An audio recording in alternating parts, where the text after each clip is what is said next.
Hey y'all, once again it's your girl Nay, and welcome back to the Lowdown with Nay.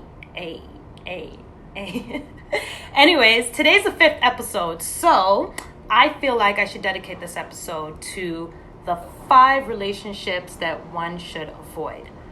I'm going to give you my 5 experiences and the 5 relationships I feel like I benefited from avoiding, especially within the past year. This year has been like a learning experience, believe me.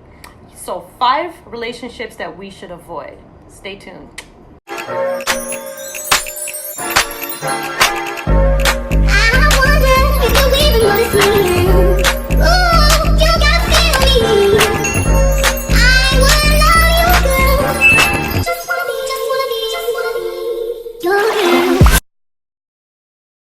Number 1, numero, is the inconsistent relationship. Who can relate? Inconsistency, the most annoying thing ever, my biggest pet peeve. Inconsistent relationships. All right? So what I mean by inconsistent relationship, let's start off with friendships. Those friends who will see you at an event, right? I guess you can consider those friends. I don't know. The people that will see you at an event, and when they see you, it's, oh my gosh, I've missed you so much. Where have you been? Oh my gosh, I miss talking, blah, blah, blah, blah, blah. And then, maybe a day or two after that, you guys will be communicating, and then whoop, they fall off the earth. You don't hear from them again for another, 5 months, or until you see them at another event. Those type of friendships, I would consider you just letting go of the idea of friendship and just making some adjustments and shifting them over to acquaintances. Yeah, take my point on that. Now, relationships. Those relationships where in the beginning, you start off with good morning texts, good nights, in the middle of the day, checking in. And then you realize that some time-ish behavior starts, finding its way in the situation where you're now the one trying to figure out, are you alive? I mean, those are the obvious ones. Inconsistency, I would hope that if you guys start noticing the red flag of inconsistency, that you already know that that's just a cutoff. You know what I mean? Secondly, territorial. Territorial relationships. Ladies, please, and men, please listen to me.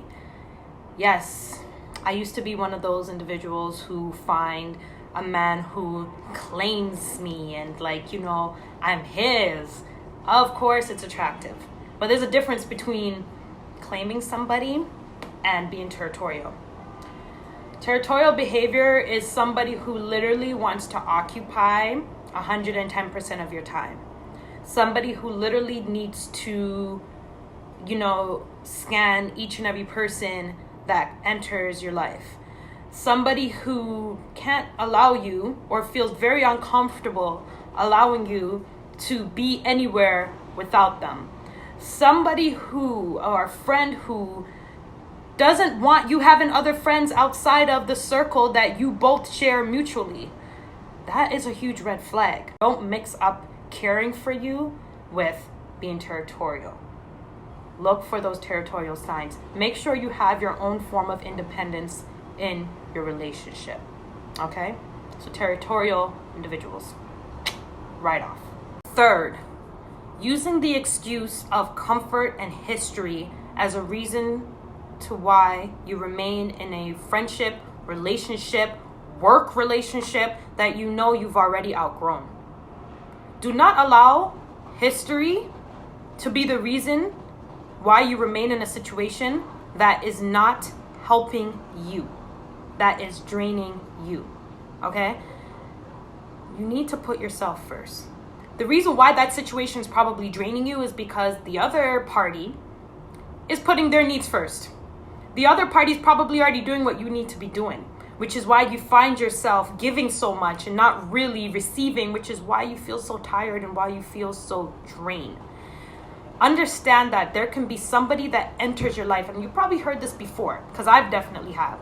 There are people who can enter your life and be in your life for only 3 months and make the world of a difference. You can have people that have been in your life for 13 years and they have just been stagnant, or your friendship has been stagnant. Do not allow the feeling of safety, comfort, and history. History is not a feeling, but the fact that there's history. Do not allow that to be a reason why you're held back in life and kept away from being truly happy.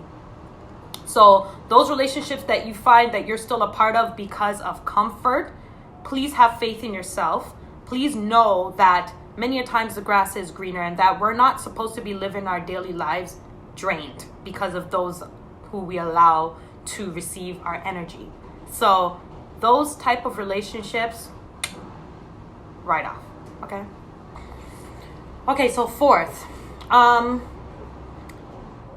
what about those people who criticize but never make suggestions? Look out for those people. Those friends who say, I'm just being honest. Friends are supposed to be honest. I'm just being truthful. Friends are supposed to be truthful. Or I'm your real friend because I'm telling you the truth. They always have something to criticize, but they never have a suggestion on how to improve the matter, or how to find a solution, or how to turn around the situation to make it something that's a positive. Those aren't your friends. Those aren't your friends. Don't confuse, their definition of constructive criticism as actually constructive criticism. There's a difference between criticism and constructive criticism.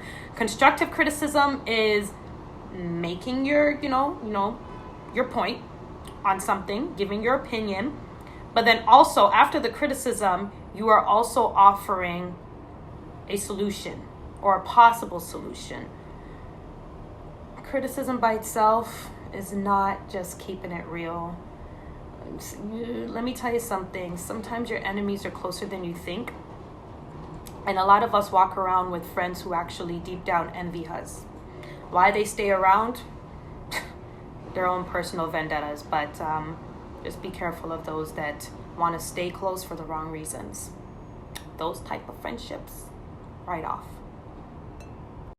And lastly, but not least, individuals that have shown that they have the attribute of disloyalty. You have seen some people do some shady things to others, but you believe, because we're close, or because that's my friend, they wouldn't do that to me.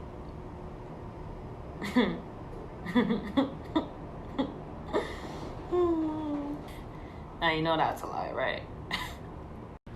Now let's be honest, people. A disloyal person is a disloyal person. Maybe you and that individual have not gotten into a situation where, maybe you have rubbed them the wrong way. Maybe you have gotten into a disagreement and you guys decide that you're not speaking for a little bit. But disloyalty is a trait that has no preference, is pretty much what I'm trying to say. That's all I need to say. Disloyalty is a trait that has no preference. So just be observant and be careful. Okay? So that's it. Anyways, that is a wrap. Episode 5 of The Lowdown with Nay is a wrap. I really hope you guys took some points from this one.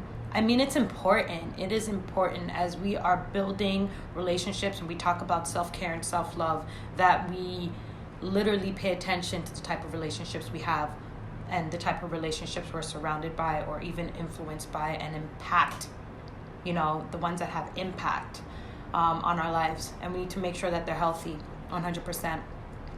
So I look forward to having another talk with you guys next week.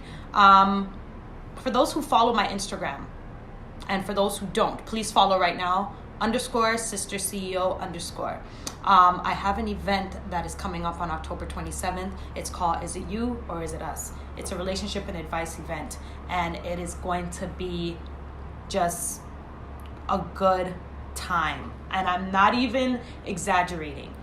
Believe me, It is going to be a good time. So follow my Sister CEO page for the updates, and be sure that you guys get your tickets and come join us, man, for a good night. You will be fed, you will have drinks, there'll be good conversation, laughter, networking, socializing, just a great time. So I hope to see you guys there. Again, peace out, and thank you for tuning in. Bye.